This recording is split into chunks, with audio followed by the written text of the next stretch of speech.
Hello, epic viewers from around the multiverse. Prepare to indulge in experiencing sheer bliss, because today another riveting Captain Stellar unboxing video is about to be brought to fruition. What item will I be unboxing? What item will I be opening? Without further delay, without further procrastination, allow me to elicit the box. What item is encompassed inside this bulky, hefty, tangible, nifty box? Let's find out. I'm going to demystify that answer to that inquiry right here, right now, so bear with me. It'll only take me billions of picoseconds to extract the item from the box and subsequently flaunt it in front of the camera for you to feast your glory's eyes on. Here we go. The unboxing process is about to commence. The unboxing process is officially underway.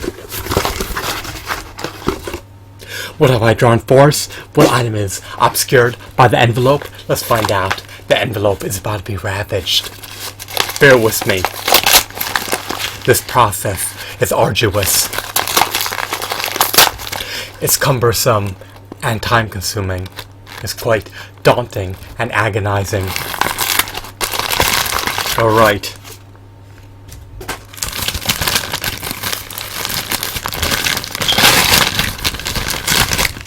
We have the one and only illustrious, revered, renowned, epic Garoozis. Is he a paradigm of resounding perfection? Is he the epitome of resounding perfection? Is he the embodiment of resounding perfection? Let's find out. You can analyze him down to the nitty-gritty details in order to determine whether or not he warrants a hefty, staggering, exorbitant premium price of over $5. I love this figurine. He stands roughly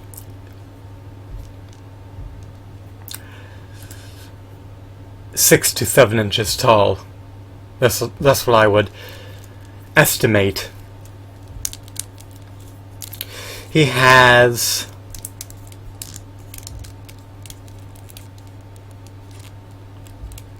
ample points of articulation. He could ascend and descend his appendages. He can rotate his wrists. He lacks elbow joints. He lacks knee joints, so no double jointed knees nor no double jointed elbows. He also lacks a diaphragm joint. He lacks an ankle pivot. He lacks finger joint articulation. He can perform a tail whip. His latitude for articulation is finite. However, he does have articulation in all the pivotal areas. He may not be able to perform an ab crunch. He may not be able to open his fingers and render apertures between them. He may not be able to clench his teeth together. He may not be able to bend his neck. However, just because he's lacking articulation in certain facets does not mean he's an abysmal figure by any means. I truly love his mold. I love his sculpt. I love his aesthetics. I love his textures. I love his hues. I love his deco. It truly captures the essence and the appearance of Garoozis in action figure form. In other words, this figurine emulates Garoozis from the Yu-Gi-Oh! Series. He was released in 1996, I believe, before the advent of the 21st century. He's one hefty hunk of plastic. He's not hollow. I love his muscle tones. They're eminently defined. I love his armor. He doesn't come with any armaments. If you bought him new, then he likely would have. I think he comes with an axe if you buy him new. So, he has an aperture between his fingers and his right hand. You can unequivocally see that this gaping hole is relatively large. You can stick a straw through it. And The other hand is fisted. He has spikes on his back. They're not very sharp, so it will not induce any inflammation if you press your fingers gingerly against them. He has another horn protruding out of his snout, so he has scales on his back and one horn on his forehead. His aesthetics are mainly green. I love the light green tinge. He seems to be a reptilian creature. He has spikes protruding out of his belt, so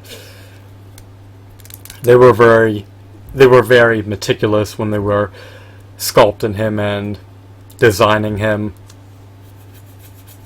He has spikes in all the requisite areas, and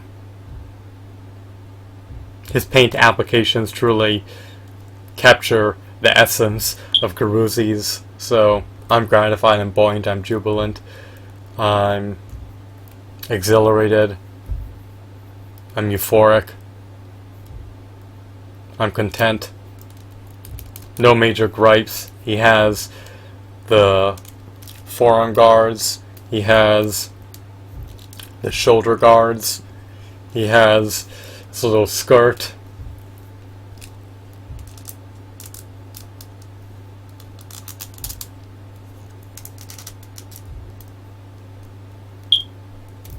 His biceps denote his physical prowess.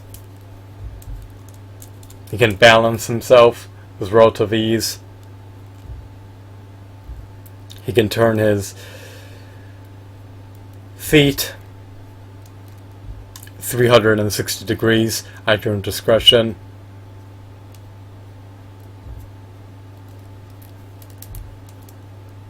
Unfortunately, there's no hinge in his ankles, so his feet cannot be bent upwards nor downwards, and he also lacks ability to swivel his arms. They can only be ascended and descended, so just bear that in mind. But you really can't go wrong if you buy him for under $10 via eBay, especially if you're an avid devout Yu-Gi-Oh fan. I find the theories to be enthralling and engrossing, so I was inclined to buy this figurine. I truly love him. He looks like he's poised for battle. He's adamant about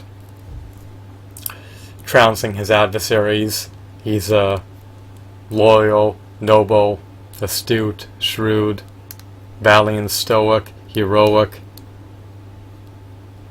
admirable, audacious, fearless warrior. So here we have Garoozis. One final time, I'm just flaunting him in front of the camera. He's not marred with scratches, nor scuffs, nor dings, nor dents. He has some minute scuffs, but it wasn't enough of a deterrent to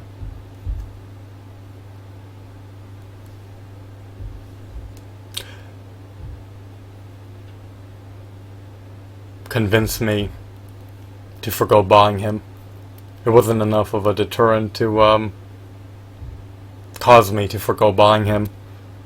So that's everything I wanted to notify you of and apprise you of and divulge for this video. He's a fascinating creature. I believe he has 1,700 or 1,800 attack points. He's a part of Joey's deck, and I just love to have this reptilian creature in action figure form. So here he is. Not bad by any means. Not an abysmal figure. He's not egregious. He was churned out by Mattel amid the latter half of the 1990s. I have no qualms about buying him, so consider buying him if you love monsters and if you're an avid devout Yu-Gi-Oh fan that just can't get enough of the theories. So here he is, one final time. So I hope that you found this video to be intriguing. Have a wonderful, marvelous day. Goodbye.